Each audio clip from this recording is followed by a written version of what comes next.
Hello. Hi, how are you? Good, good. I'm good. How are you doing? Good, good. Good. All right. Allow me to welcome architect Badrinath Kaleru. He is the principal architect at Studio Ardete. He founded the studio a decade back with an intent to design spaces that are inspired, that evolve into art, enriching the lives of the people, the users who are using that space. And I'm very excited for today's conversation. Welcome to this live session. Thank you.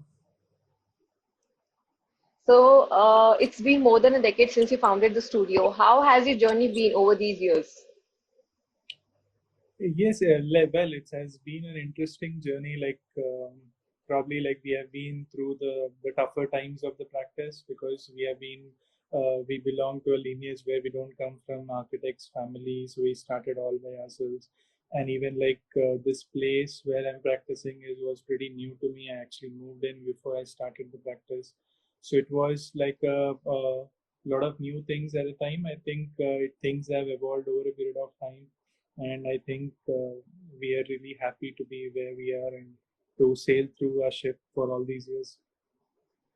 Right, right.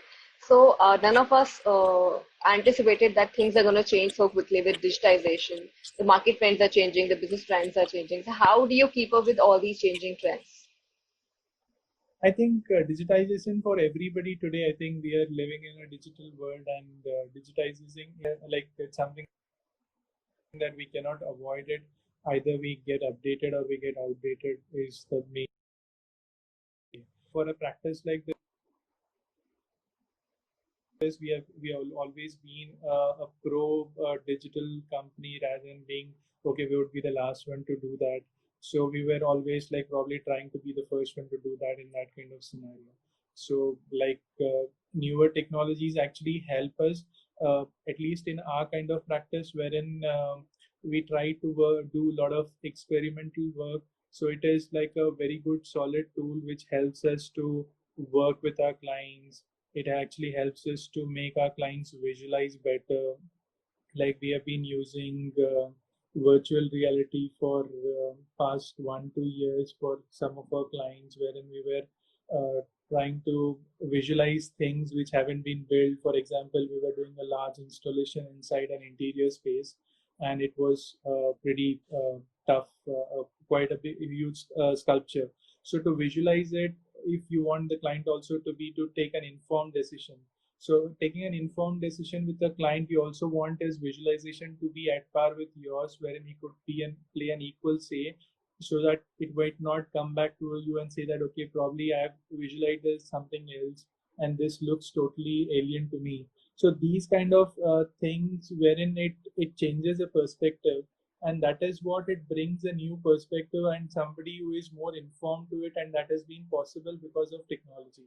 Like yes, architects have great visuals and they can even visualize from a sketch or even from a plan, but it is not at the same time same with probably when you're working with a structural engineer per se, or if you're working with another a contractor or trying to explain this complicacy of a design in a certain way. So many a times contractors say, okay, I'll make it, but at least explain it to me in a right way that what you want actually. So those kind of decisions are very easier when you actually bring in, like we also have a small 3D printer and we print a lot of prototypes out of it. So right from facade fins to small furniture pieces, scaled models, and they're it'll be like very interesting to see that they're actually like drawings. And once we give that small piece of object into their hands, they said, okay, let's forget all the drawings and we'll make you the entire thing what as you asked in a certain way.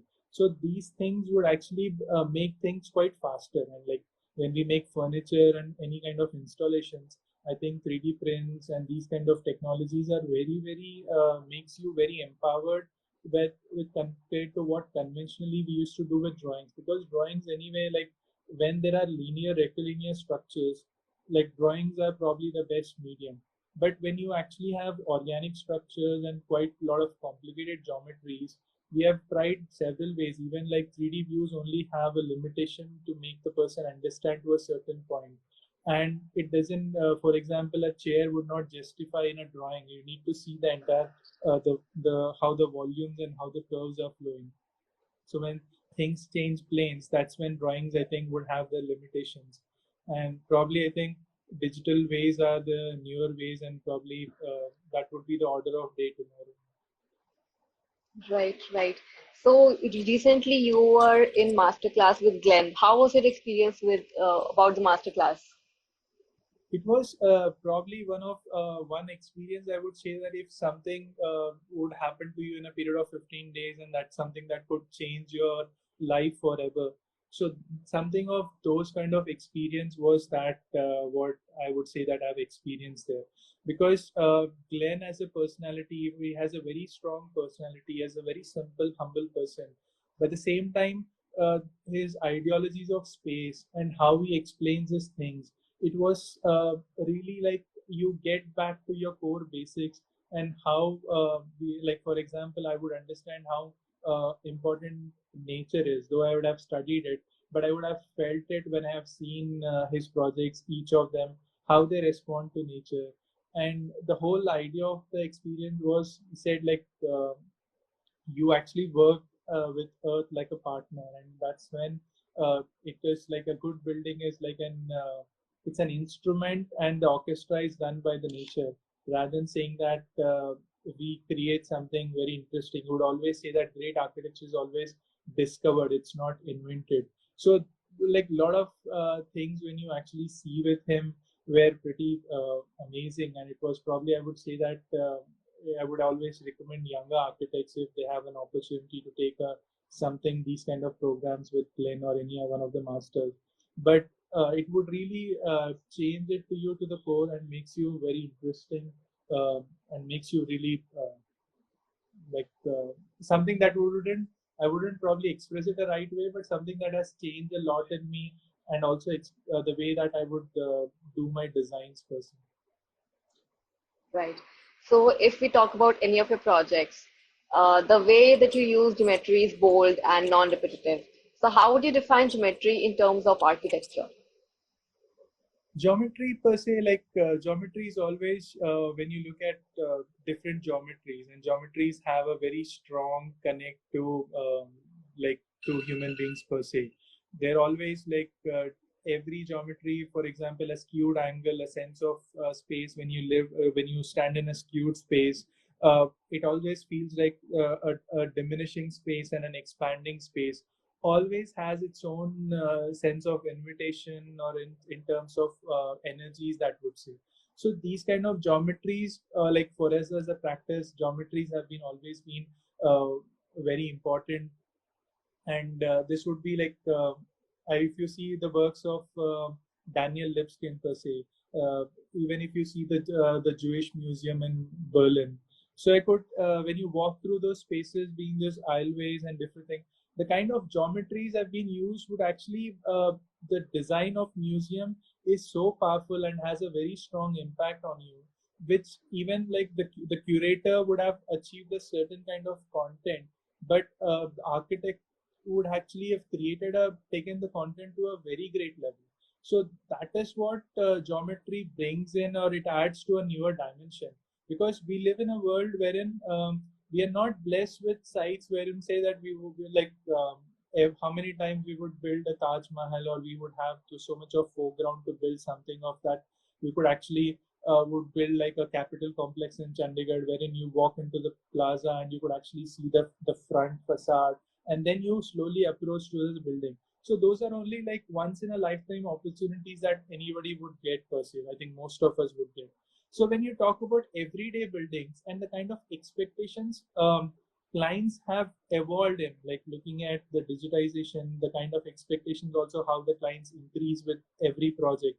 So that is when we need to look back into and look at different geometries. I cannot, like, for example, I did a project wherein there was almost a 400, 500 feet facade. But at the same time, the abutting road was probably 30 to 40 feet. So I wouldn't, never ever, I would actually get a space wherein I could watch it from 1,000 feet away, and I could ever slowly get to it. It is the urban scenario. That is how the densities we work with. So when you look at these kind of scenarios, we need to find new ways. My building would only be viewed at 60 feet from a particular point, and that point keeps shifting. So the most important point is the cone of vision, wherein I need to find something interesting for every set of cone of vision which is coming in that particular space, and how I could take those eyes, carry and flow them in those particular scenario, which is more important. We don't actually have the privilege to see those huge structures. So that is when we need to look at different ways and geometries per se. It is probably the need of our wherein we could look at different and we could accentuate probably a building which is slightly at an angle, which is angled in a certain way, would makes you feel that it is more taller than what it is. So these kind of scenarios where you work with urban regulations where everything is regulated, like probably like Corbusier would never have to had worked with the guidelines or the Chandigarh administration norms. Actually, probably he has set up his own norms, but like all the prodigy is working right now had to work with a different frame of rules, which probably Corbusier never imagined. So when you work with those kind of rules, we need to find our own smartest, I would say, street smart ways to find our newer orders of geometry. Right, right. So, in your opinion, when is the right time to switch from sketches to softwares? How do you incorporate softwares in your designs?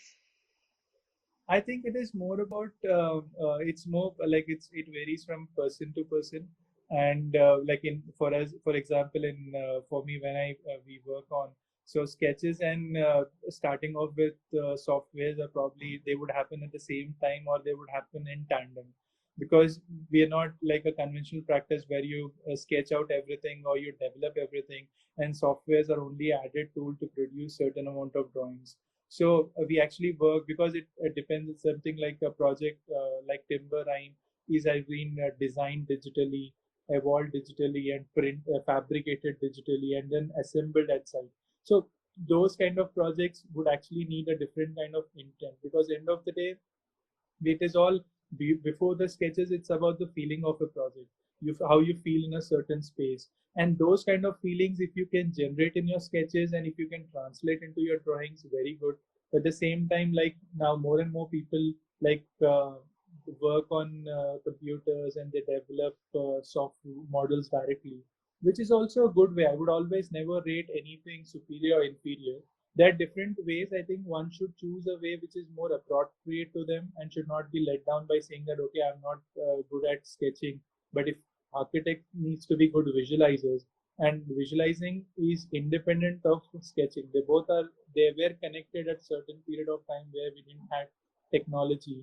But today, I wouldn't say that, like, for example, if somebody could put on a VR goggles and develop a sculpt a particular space, why not? If you can use a space called, like you can use a program and sculpt a space or an installation, you should be allowed to do it. And at the same time, if you can design, like there are a lot of software which you can even design in virtual reality, then you should go for it. It is more about a person's comfort and where he's good at visualizing.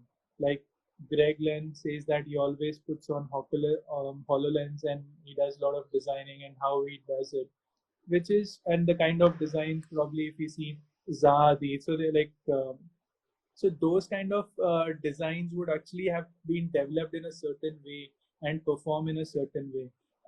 I think like they should start and both at equal, like they were two parallels. And if one is has an affinity towards a certain way, he should always take it up rather than thinking himself that it is not a right appropriate way.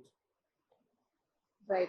So, talking about the timber rhyme, the project has this delicate wooden ribbon that is going through the entire space. So, how was your experience of designing and executing that project? It was like it was a point where we started when we thought that this kind of project wherein the idea was to develop a veneer store, and it was something that the need for that particular store was it was selling specialized veneers.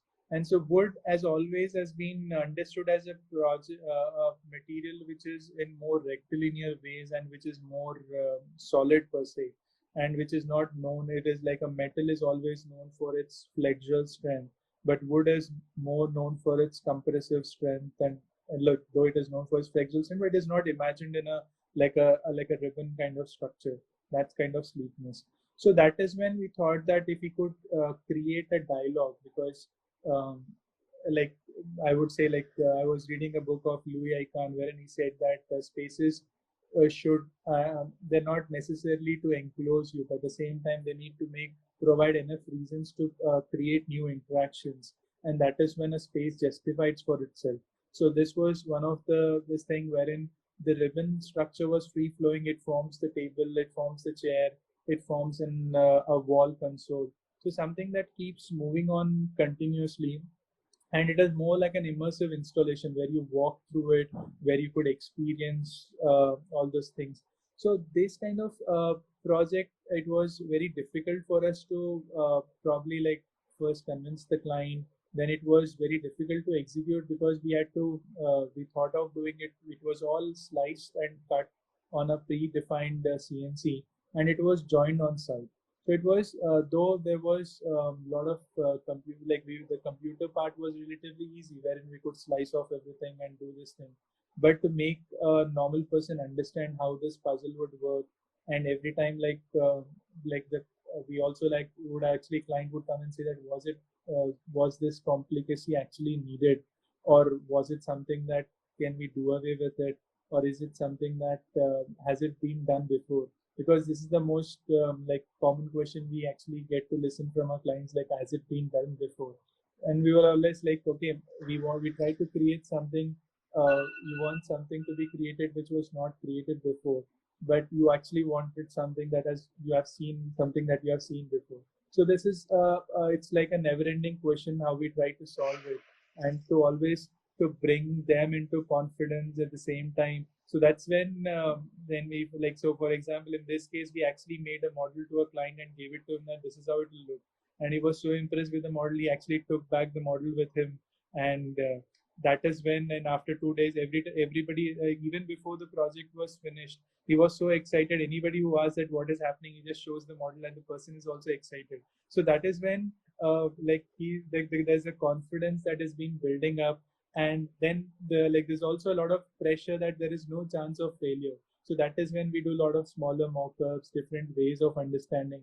At the same time, even if you do a lot of homework, you need to convince the contractor to do something wherein it was not as everyday's work.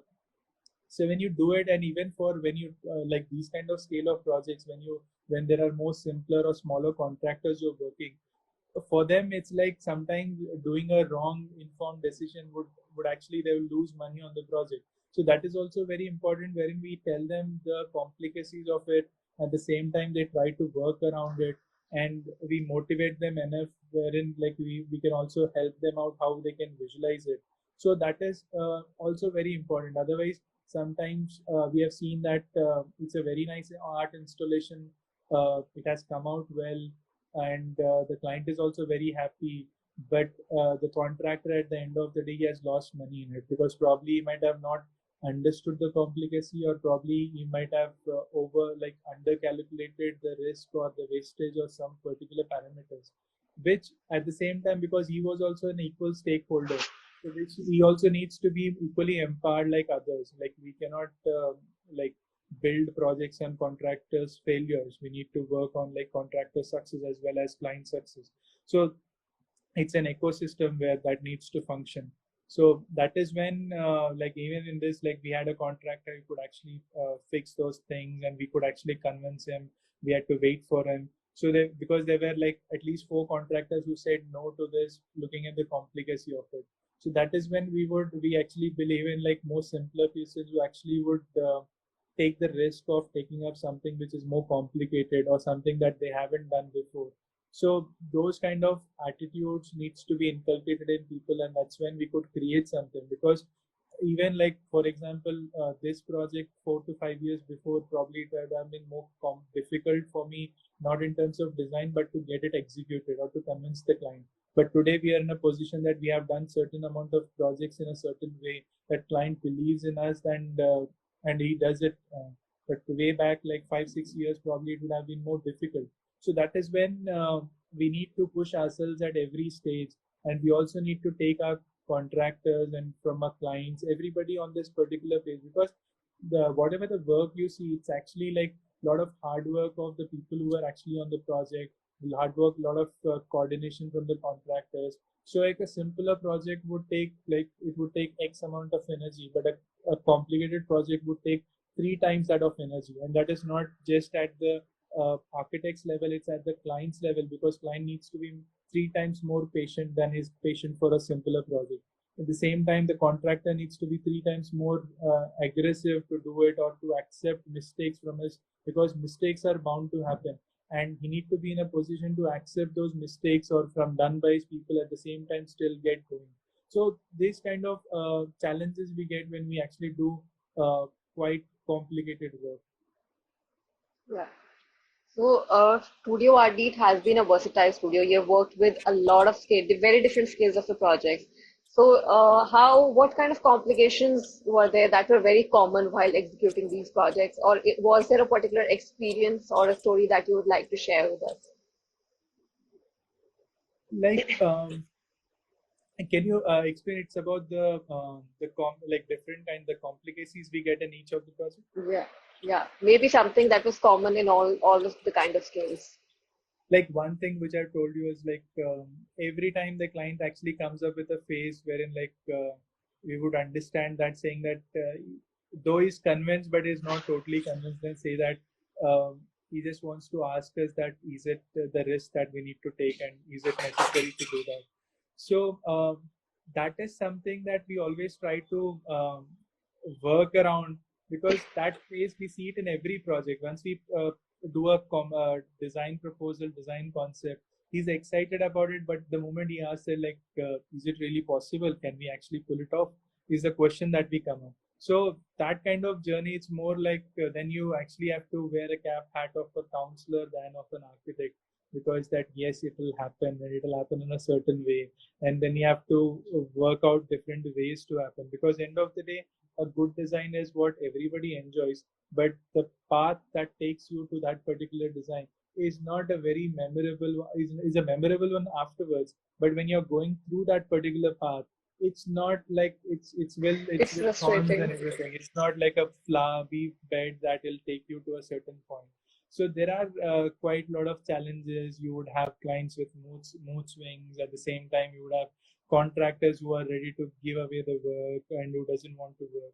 So that is when, as an architect, you try to bind everything, because you know that the importance what it has does to you and what it will do afterwards. Because probably you are the most informed one who could visualize that this is the thing that would happen, and it would actually be beneficial to the contractor, to the client, beneficial to the contractor that he would get a next level work of this particular kind.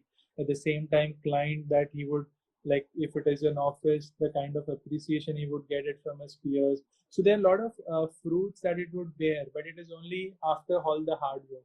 So through this journey, every time, like the most difficult part is like we need to take the counseling the clients and the contractors to do that particular thing, and that is something. And even probably sometimes we have to even work with the foreman or the persons who are actually hands-on working with them to convince them, motivate them enough so that they can do it for you. Because like end of the day, like it's really it's not very easy to do when you, because every time there are set of processes we follow in terms of we develop mock-ups, but that particular risk that you would know that okay, this thing has happened and probably the client will call you. This is the client call when you just pick up. You don't know like if he actually it was for a positive thing and or it was for a negative thing, is that particular second which actually lets you to pick up the call. And yes, most often than not, if it is a positive thing, like you're happy about it and you say that okay, you don't want more surprises in it. But that particular journey which takes you through the entire thing, I think would be probably is common in most of the projects, because now I think it has been inculcated. When you keep doing something, it gets inculcated in you. So probably now it's like inculcated into our like clients also. When we give them a simpler option, I said like yes, we were some. I asked the client like, he said like yes, I've seen this proposals, but can we do something more exciting? He said like, do you have any feedback about all these proposals? They said like the only feedback we can say that. this doesn't look like Studio Ardete. That is what is the feedback. They say like, we want more exciting, like they look interesting, but at the same time we want more exciting, which is because it comes from you. So that is what I think is more inspires us to push further and then to take things further. That's very nice. It's very nice. So when we talk about lounges and bars, the way we do lighting design that can make or break the whole look and feel of the space, right? So when we're talking about lighting design, what are some common essential elements that one needs to take care of while doing the lighting design? Or if you have seen some very big mistakes that people make and you would like to share with the budding architects who have recently started working on these projects? See, lighting, like as you said, it is like for especially for bar lounges. Most of the it is like a very like getting an appropriate lighting is I think probably a big problem that is solved because when you talk about lighting, we only take about how light works in a certain way, but we don't take about the indirect light which comes off bounced off surfaces. So sometimes we don't actually get to the reflectivity of the materials. For example, if you actually had a porcelain surface, how that particular surface to behave, because we think that okay, black matte would be black matte, but probably this surface on back, though it is a black matte, but it has its a surface brilliance, which actually when there are so many of those surfaces and a lot of surfaces like even like when we talk about restaurants per se, so we need to factor in like there is a lot of crockery which is glossy, a lot of different stuffs which are glossy. So that is when we need to see the true light. And most sometimes, for example, if you're doing a nice open bar lounge where you have planned for a lot of different amazing lights, well, all of a sudden there is some particular street light which is actually disturbing you and it has taken off the entire theme that has been done because it actually brings in a lot of unwanted light. So that is when we need to look at see spaces and try to work around with it. Because we plan everything on a drawing board and we see that okay, this should work in a certain way.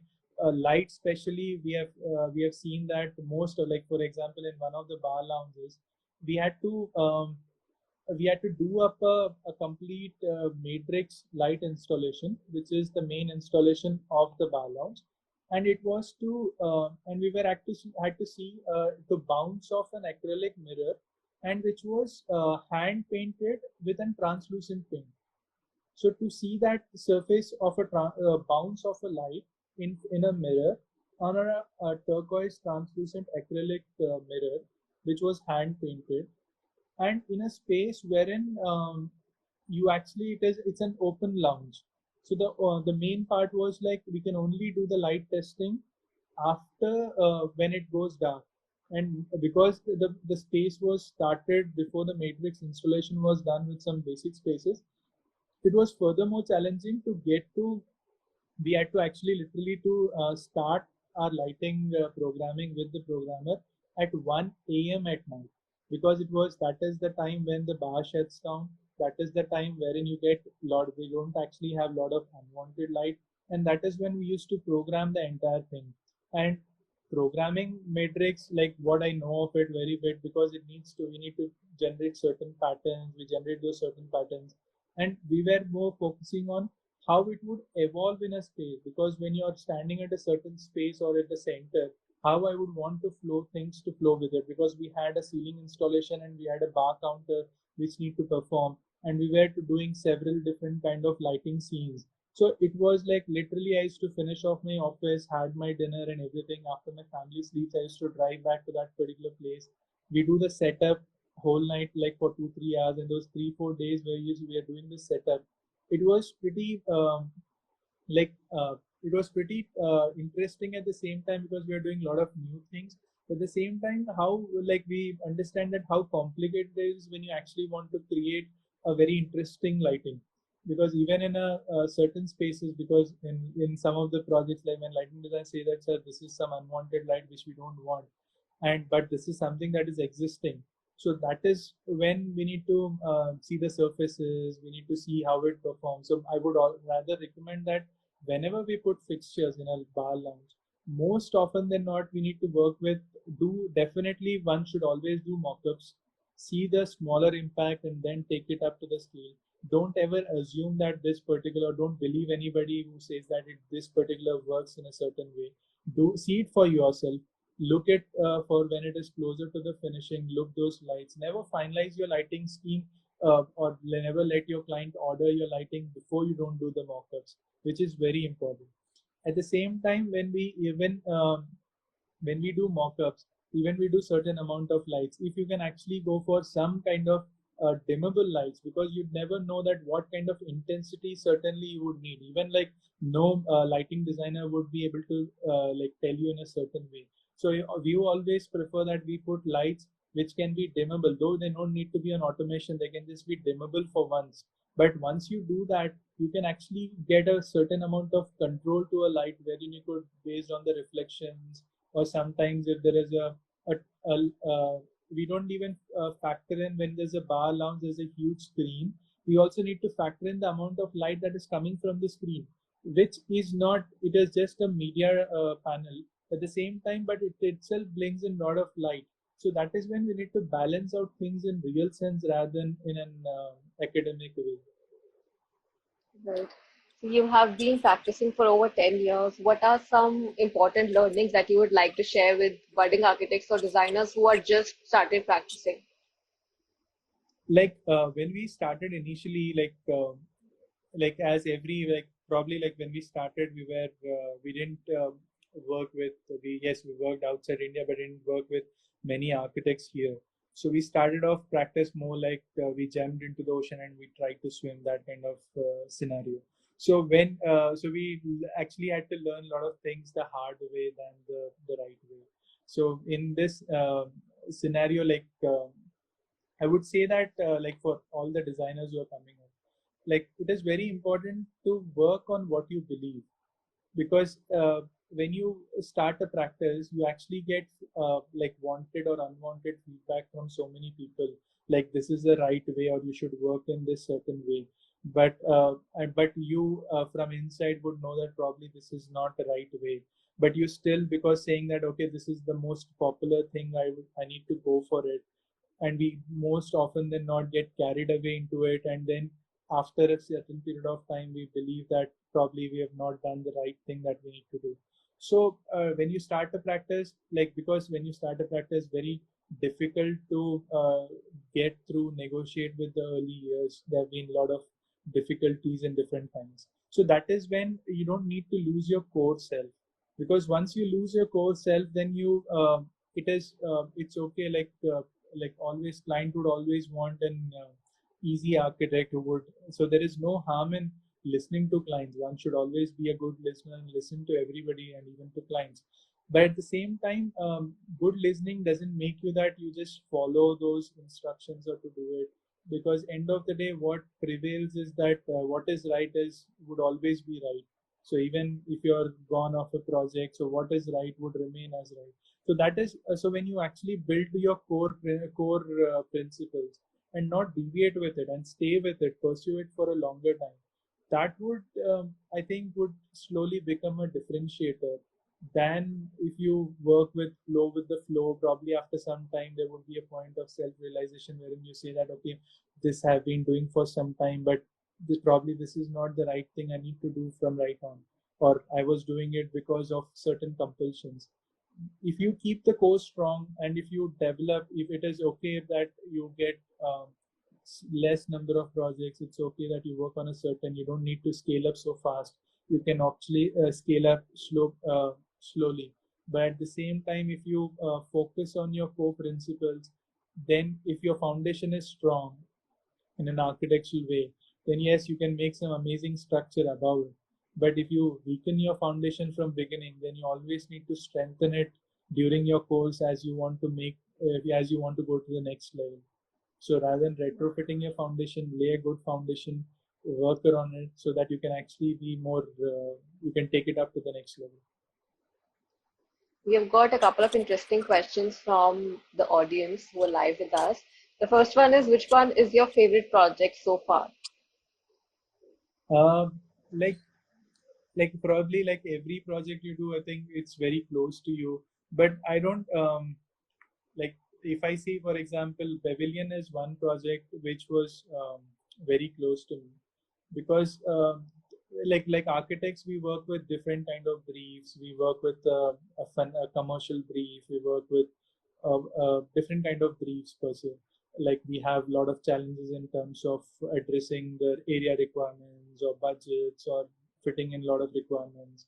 But at the same time, when you actually work with an emotional brief, so the bus was actually was like, it was a 40-year-old school, and there was a bus which was there for 15 to 20 years, and it was the first bus which they bought it, and it was bought by the father, and it was when he passed away, they bought this bus from their insurance money, which was very So special it for was them. valuable. Yeah. So even today they have a fleet of 100 buses, but that particular for the first bus was very close to their hearts. So they actually asked us to, like, they were very emotional, saying that we don't want to get rid of it. Can you do something that it stays back, and can you do something out of it? So that is when we thought of, like, if that is so important to them, why can't we work out something? So we wanted to make it like a quality of a temple, whereas this is more simple. At the same time, it has a very strong emotional connect, and something which is for everybody, something which invites everybody. And the decor was the interesting decor part of it was how it plays with the sun, because it's a simpler structure which has a lot of different trellis, and how it changes throughout the day is something that is probably it has I wouldn't say that we have done it, probably it happened through us, I would put it this way. But the kind of experience that when we stand at that particular place, it gives it feels you like so different. Like even probably that is one project which when I shown couple of 3 4 projects to Glenn, probably that was one project he got excited about, and he has seen a lot of about that project, and he said it's done really well. So that kind of thing, that was this special bond with it. It's like probably the smallest project which I've ever done, but probably that's the most closest project, and even it's the project which has got this like lot of top awards. All right. Wow, this was a very amazing conversation. Thank you so much for giving us so many insights. I hope everybody has enjoyed our conversation as much as I have enjoyed this conversation. Thank you so much for joining us here in this live session, and thank you so much for sharing your knowledge and expertise with me and with the audience who are live with us. Thank you. Thanks a lot for you for having Yeah. me here, and It was a thanks a pleasure lot. having you here. Yeah. Have a Thank great day. you. Thank you. All right. You too. All right.